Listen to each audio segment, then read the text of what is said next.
Rolls-Royce. Terrific. Good morning. How are you? I'm Andrea Johnson. Welcome to the Intentional Optimist Guest Speaker Series. I am extremely excited to, it says that we're having a trouble streaming to Facebook. So if you're trying to watch this on Facebook, you may not be able to catch us. So I am going to not worry about that today. This is live. This is what happens.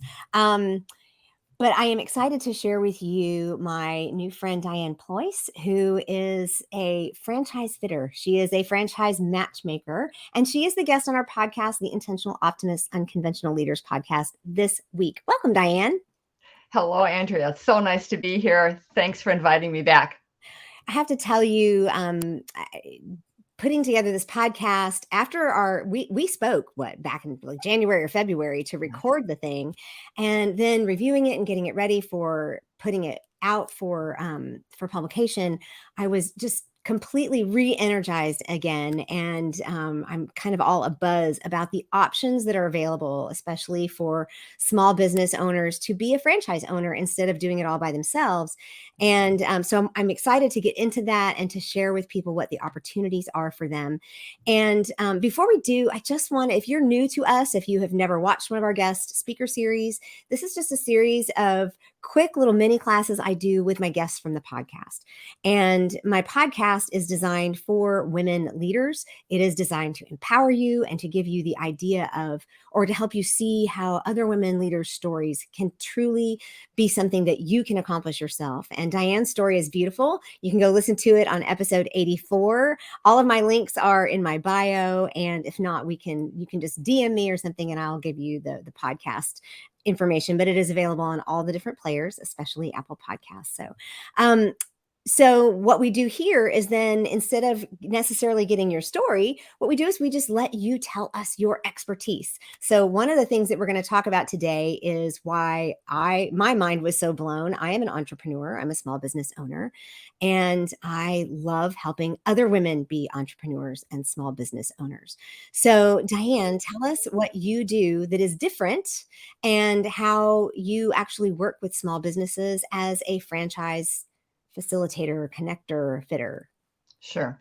Well, I think we're all taught to get a good education, get that first job, leverage that, and we somewhat just think along one channel of a W-2 employee where we're making money, but we're also making money for someone else or a company. And usually at some point in time, we say, gee, I'd like to have control. I'd like to have more flexibility. I'd like to make more money. I'd like to have something to pass on to my kids, or maybe I'd like to work with a spouse or partner. And that's not always possible in a traditional job. So there are options available, such as a franchise business. Now, I know when we usually think of franchising, we think of fast food and French fries, Yes. which is only natural because of all the locations and the bright flashing lights. But there are many more options other than fast food, or in addition to fast food. And we also tend to think that they're going to cost $1 million because fast food is a more expensive adventure. So there are lots of options where people can start from a home office or from a small office and get started. And many times as they grow and scale that business, if they outgrow that small office space, they can move to another office space because the revenue will be there to support it. Right. So what I do is I give people options and choices. Sometimes they may want to keep the job and build a business through a manager, and there are franchise options like that. Other times they'll say, you know what, I've taken a break, I've raised my kids, I want to go back, but I don't want to start from the bottom, and I want systems and infrastructure and procedure. I don't want to take all that time to create that, so they look at a franchise. You know, when you say options and possibilities, you're totally speaking my language. I mean, I call myself an out-of-the-box thinker, and I literally love helping people see that there are options. And I think it's very easy, having left my job back in August of 2021, after a 23-year career in higher education, medical and medical research. It's very easy to feel like you don't have any options. It's very easy with that steady paycheck that's coming in and the benefits that are there. I mean, just being an entrepreneur, even now, my husband and I are having conversations about, yeah, there's some things to do for the life insurance premiums that those were all covered with my job. So there are things that we do have to handle as entrepreneurs. And some people are really not interested or cut out for like jumping in the deep end like I did. And I love that there are options that I can offer women. I mean, I used to say I wanted to leave the university and like the Pied Piper and take as many women with me as I could. And so I want them to see that there are options besides just working the job, just showing up every day and having somebody else control your future. When you use the term jumping the deep end, to me, one of the beautiful things about a franchise is it's not necessarily jumping in that deep end where Right. it's sink or swim, because you have a franchise company that has training, support, they have digital marketing, plus you have all the other franchisees that are part of your network. And they're helpful because Mm, the better you do, the better they do, all the boats rise, so to speak. sure. So it's not that one succeeds at the expense of someone else, but everyone can help and improve and share best practices. So Mm. you're not alone out there, which is so such a difference, so helpful. It is, and I know I'm not alone as well, but there are days I feel alone. There are days I wanna curl up in a ball in the corner, but I am the entrepreneur that's willing to go out there and find those answers, and I am not willing to work in someone else's system. So, Mhm. like we were joking beforehand, I create a little of my own drama. So, I am not that person that somebody says, "Follow these," I don't even do Right. recipes up in the kitchen. So for before we get into some of the things that are like a really good indication of how we should do it or what we should do, tell us how many companies do you work with and what is a little bit of that process? Sure. We work with a whole range of companies, from automotive aftermarket to beauty, education. Oh, Uh, hang on. I have to stop you. sure. Automotive aftermarket. Like we're talking, my son literally said, "What would it cost to put these stripes on a car?" And it Okay. never, and I said, "Well, I don't know. You have to kind of own a paint shop." Automotive aftermarket, like stereos, painting. Tires, transmissions, oil changes, auto parts, those types of things Oh, I that okay. are options that, again, they're needs based. Okay. Well, and sorry for me just interrupting. I'm always thinking about the future when you talk about future generations and you talk Sure. about generational wealth and being able to hand off a business.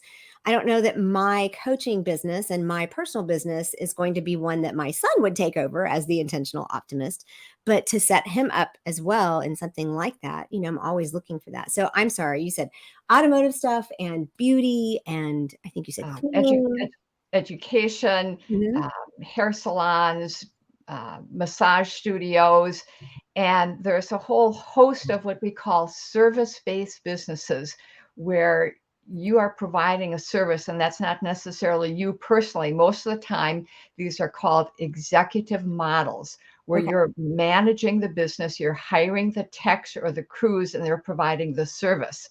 So it could be a whole host of things. And when we think of things that are related to the home, it could be, for example, a roofing franchise, insulation, irrigation, lawn care, pool care, pet care, painting, plumbing, electrical, HVAC, residential cleaning, window coverings, flooring. There's all kinds of options. And the beauty of many of these businesses is you don't need an expensive location at the corner of Main and Main. You can run it out of a small office or out of a vehicle, and you can grow and scale that business. Most of the time, they're Monday through Friday businesses Mhm. with usually pretty robust margins.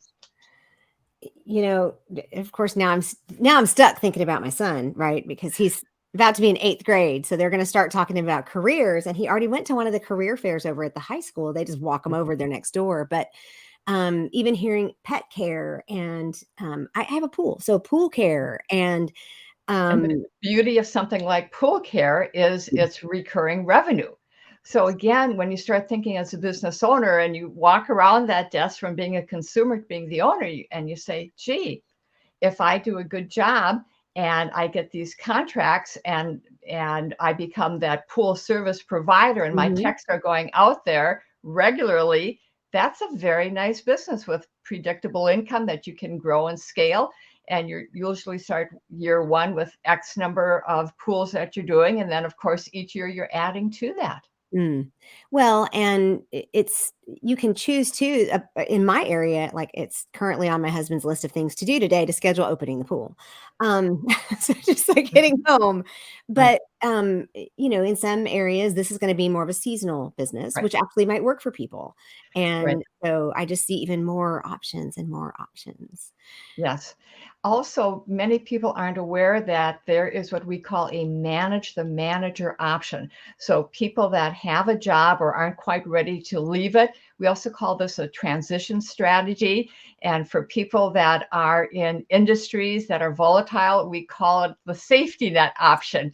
And that is to Ah, go with a franchise where you can keep your job, but you hire a manager to run it. Usually, you'll open up one location the first year, a second location the second year, for example, and let's say a third location the third year or thereabouts. And by that time, you're usually cash flowing nicely and can say, gee, do I want to stay in my traditional job? Or might I like to grow and scale hmm, and add more units and maybe become an empire builder or whatever the case is. I But love that term. it's a strategy out of corporate America that's a nice step, a Yeah. nice stepping stone. Cool. So let's talk about as people consider either the executive or the manager model. Mhm. And I had put up here, there's the best way to contact you is a chatwithdiane.com. I love that. So, or Mhm. quickchatwithdiane.com. I have put that on the screen.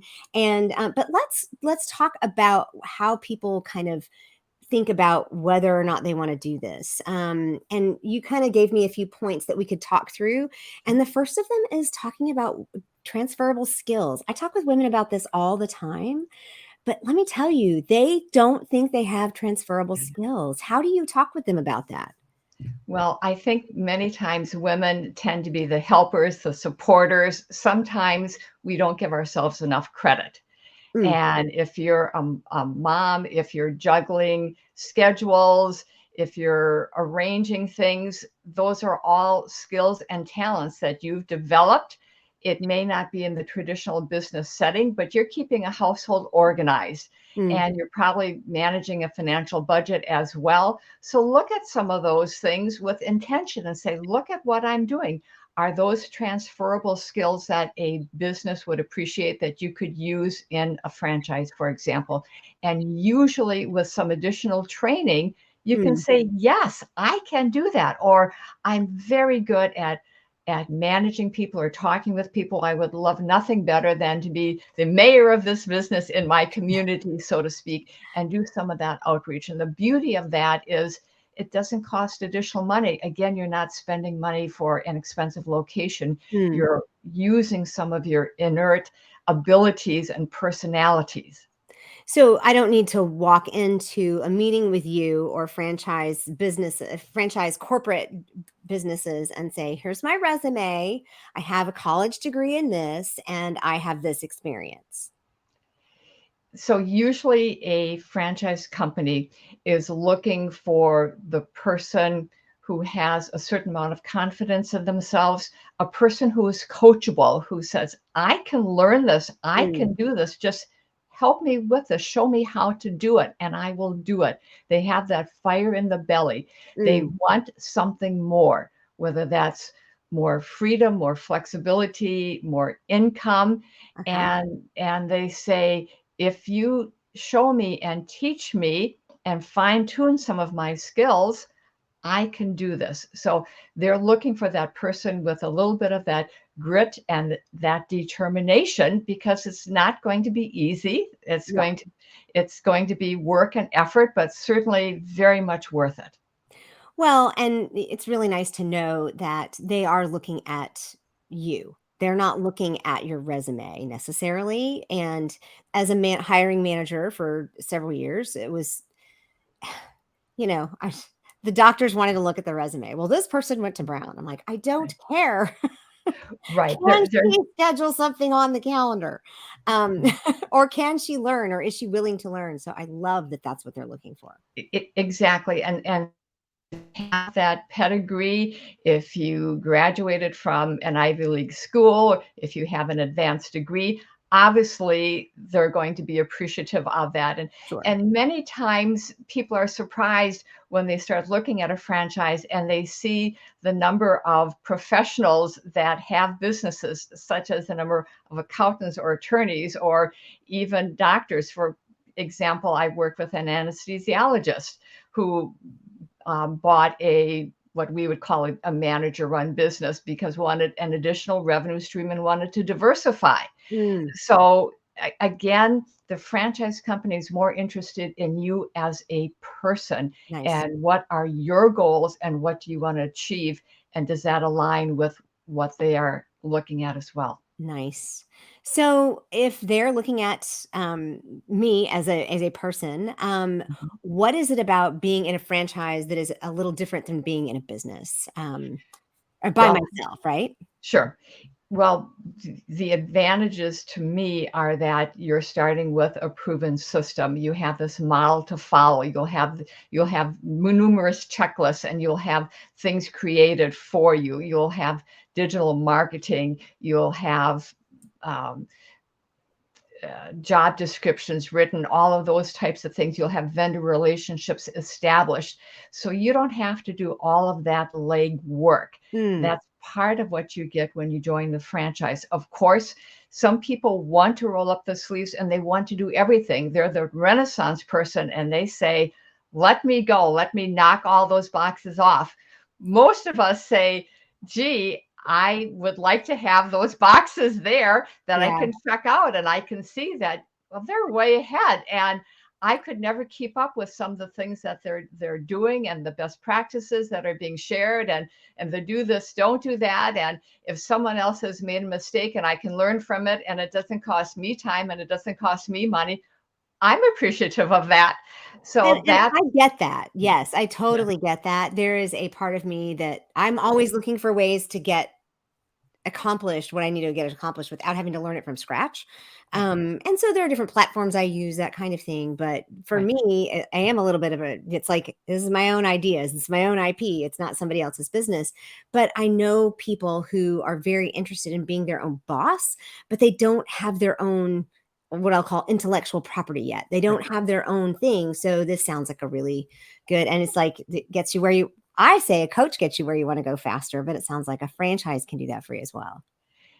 Exactly. So if you don't have that brilliant idea, but you Mhm. say, I'm hardworking, I'm smart, I'm capable, I can roll up my sleeves, I'm comfortable hiring, managing, training, at least take a look at it. The Mhm. beauty of a franchise, and my services are totally free, is you can look at franchise companies and learn about them, learn about their culture. Would it be a fit? Would it be something that you would enjoy, something you could be successful at and happy at?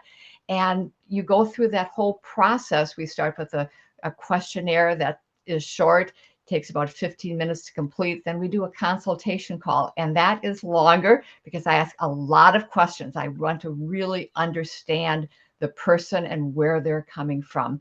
And then I make suggestions of franchise companies that are available in their area and also viable that I think would be a match. I like to present several so they can compare and Mm. contrast. One might be a lower investment, one might be a mid range investment, one might be a higher investment, one might be location based, one might be service based. So again, they can learn about that. And as they learn about the businesses, they're going to be learning a lot about themselves. And Mm. sometimes they say, gee, Diane, you presented this, what I thought was a crazy option because I never heard of it because we don't have it here.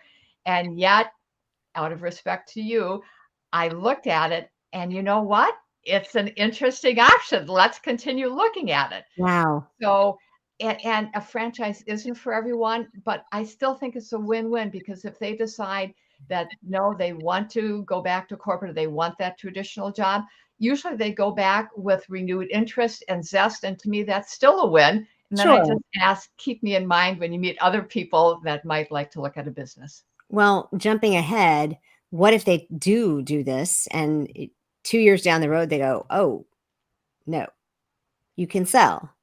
Yes, a business is an asset. Think of it like a home where you're making an investment. And in a home, usually you're fixing things up, you're working on the yard, you have a little bit of appreciation. Likewise, with a business, if you're working it and you've got sales, usually businesses are sold for a multiple of that. Depending Hmm. upon the industry, usually determines the multiple. So when you've got an asset, you have something that you can sell. Cool. Well, and that kind of brings me to the next point that you brought up is that, and we've kind of skirted around this a little bit, but you might be in business for yourself, but you're not in business by yourself Yeah. because, that franchise company is there giving you all of those pieces to move forward. Yes, it's very much of a two-way street. So during the investigation process, you're looking at the company and you're asking lots of questions. And the company is also looking at you, Hmm. and they're looking at, what are you bringing? Would you provide stellar customer service? How would you run the business? Will you follow the system? At McDonald's, they don't have tacos on the menu, and you might love tacos or make the meanest tacos, but they're not going to say, oh, Andrea, because your tacos are so phenomenal, we're going to add it, and we're going to allow you to serve it. You're going to have to say, sorry, that's going to be reserved for my family, because that doesn't fit their program.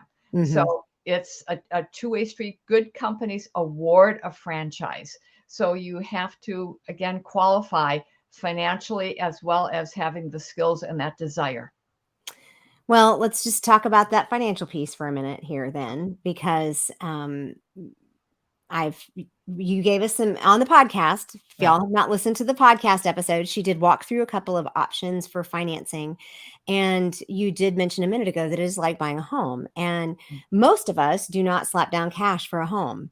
Right. And we might have a down payment. I have a friend who bought the same time I did. She did a different kind of loan that was almost 100%.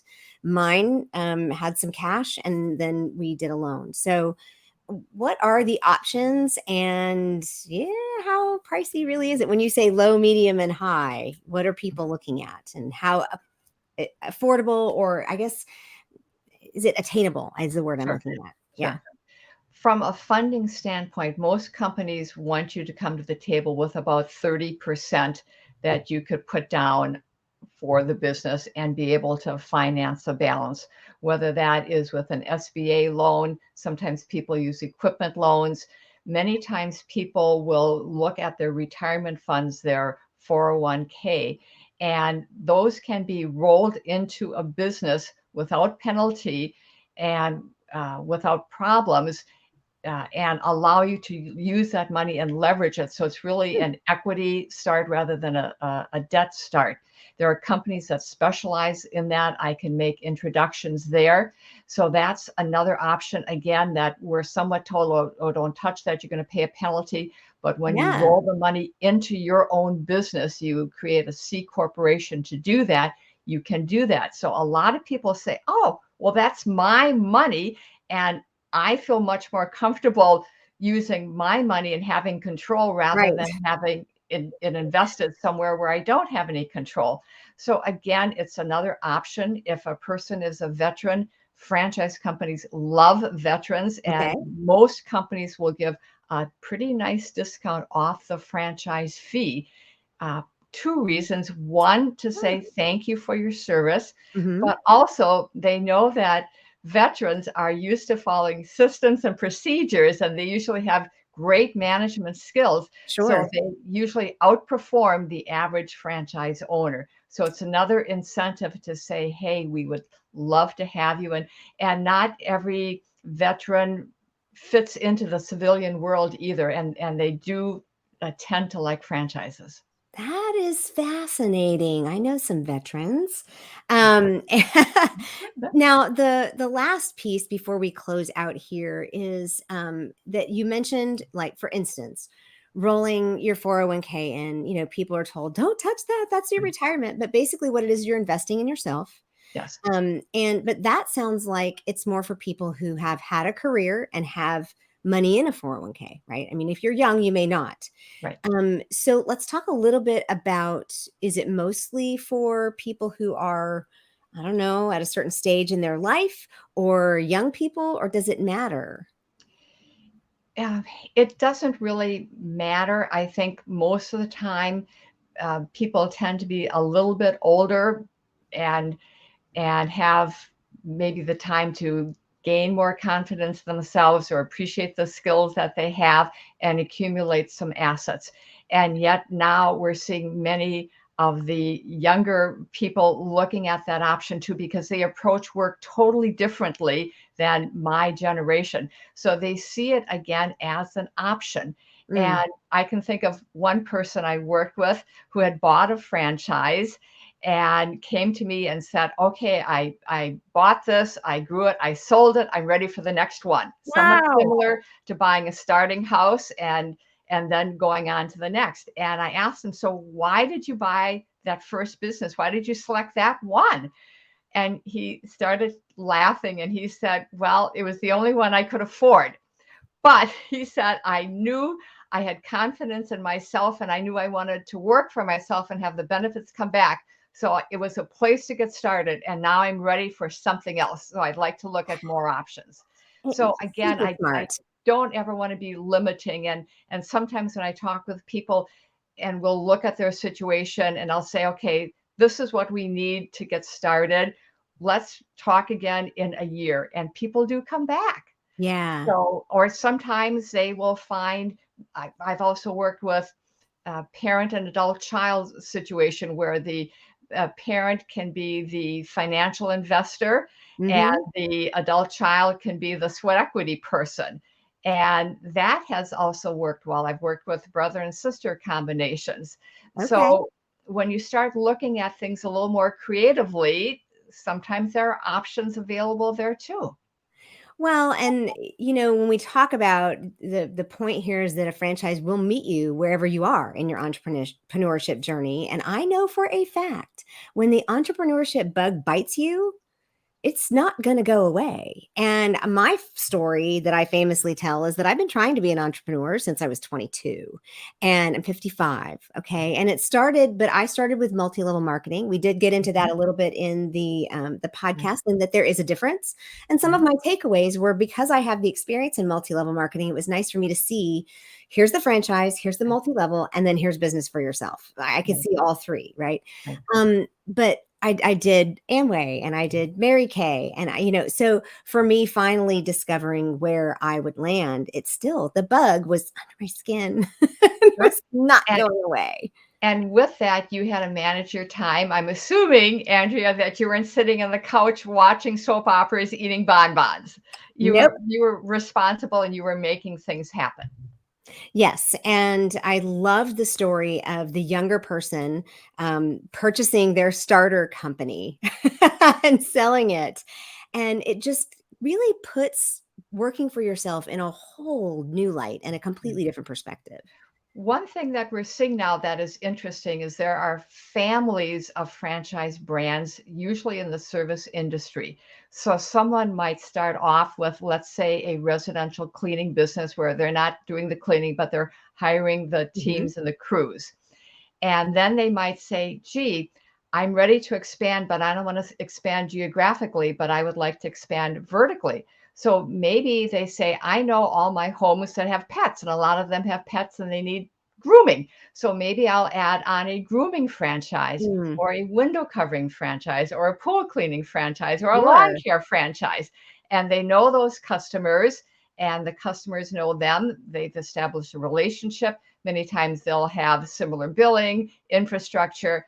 It's another whole option. So uh, we have people that say, franchise, I don't think so. But then they look at some of these opportunities that can Sure. become quite large, but they can start small and build on that success. Well, and I know of a few business people in my area that own this franchise, like their tanning bed franchises, and this franchise, and I'm like, oh, you own that too, and so it sounds like exactly what you're describing.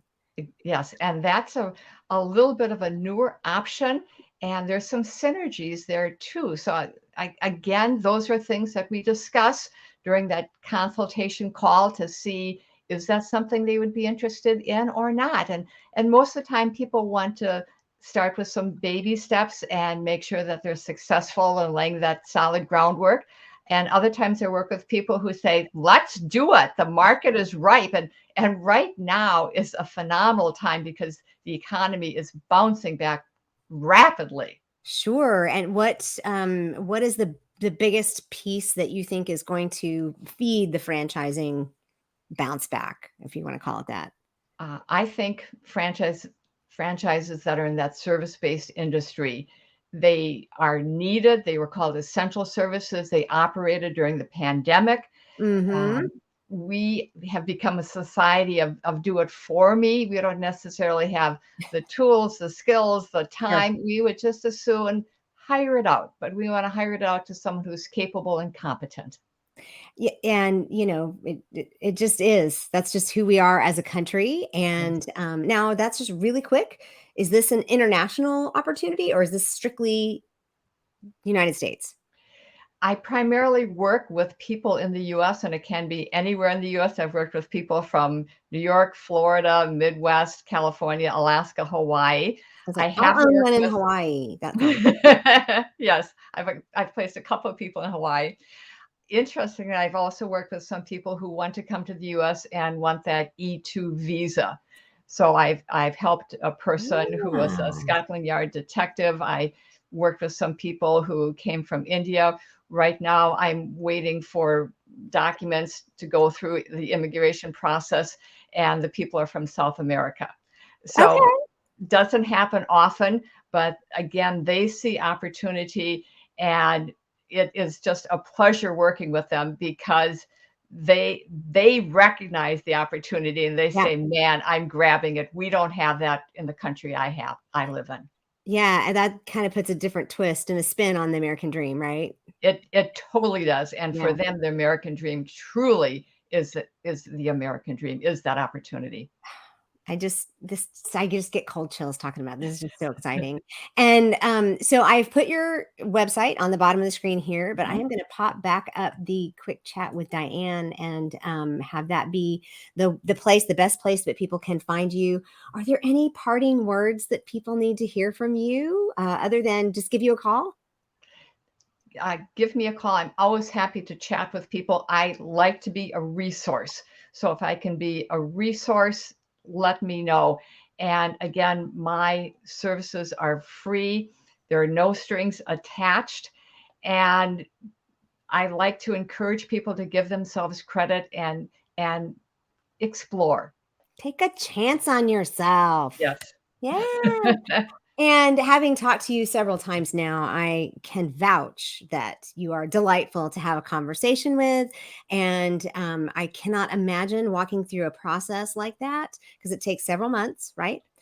It does, and it can be very scary when you're doing it alone, Hmm. or it's just so much easier to have a guide, if you will, or a coach who has gone through this before and helped other people, Mm, and I'll make sure that the people are asking the questions that they should, and what about this and what about that?